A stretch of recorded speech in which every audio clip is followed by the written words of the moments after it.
everyone, welcome back to How to Doctor. In this video, let me teach you on how to delete Remitly transfer history. Let's start this by opening Remitly app.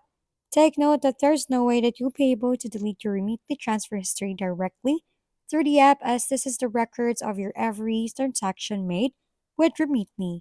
This is very important for both the user and Remitly, but what you can do is to simply close your profile. To do that, tap on the Manage button below.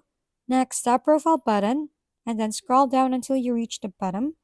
Under the My Remitly section, tap on the Close My Profile button. By closing your profile, you'll no longer be able to access your profile, your details, or view your activity and transfer history.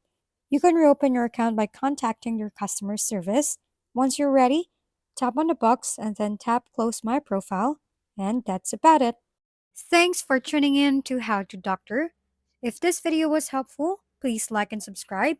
And if you have any questions, drop them below, and we'll see you on the next video.